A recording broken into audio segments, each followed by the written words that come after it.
জন্য শুধু গরিবদেরই খুঁজে পায়। কেন বলছি দাঁড়াও, তোমাদেরকে দেখাচ্ছি। এই দেখো এই ব্যাগটা তোমরা দেখতে পাচ্ছ? এই ব্যাগের ভেতরে দেখো আমি কি বার করি। এই দেখো, এই দেখতে পাচ্ছ এই টাকাগুলো, দেখো দেখছো? মানে এই টাকাগুলো আমার শাশুড়ি মা রেখেছিল মানে পুজোর সময় তার নাতিদের মানে জামা কাপড় কিনে দেওয়ার জন্য। দেখো টাকাগুলোর কি অবস্থা।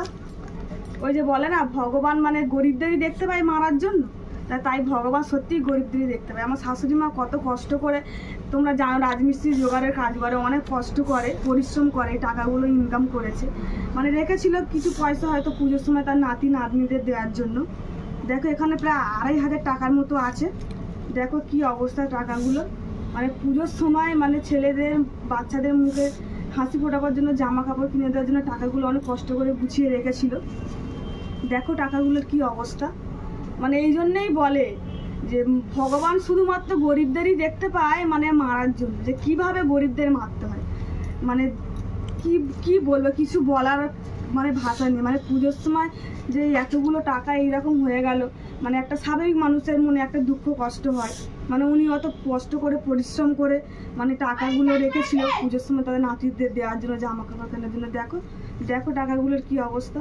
এগুলো কি আর চলবে? তাহলে ওনার মনের মধ্যে কি অবস্থা হচ্ছে বলো তো। মানে ভেবে পায় না। মানে রেখেছিল উনি ওনার ঘরেতে বালিশের নিচে, মানে কাঠবেড়ালি হোক বা ইঁদুরে হোক এরকম অবস্থা করেছে। দেখো এতগুলো টাকা কি অবস্থা করেছে।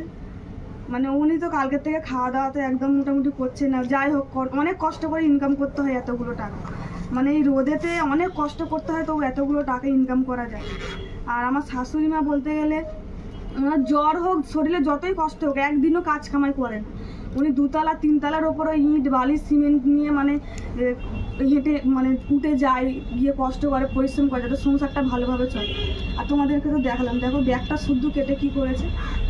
মানে পুজোর সময় তোমরা বুঝতে পারছো তো, মানে কি করে মারতে হয় গরিবদের সেটা ভগবানই জানে।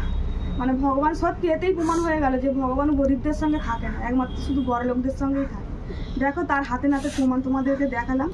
এই টাকাগুলো দেখো যে এত মানে মানে রক্ত জল করা পয়সা যাকে বলে।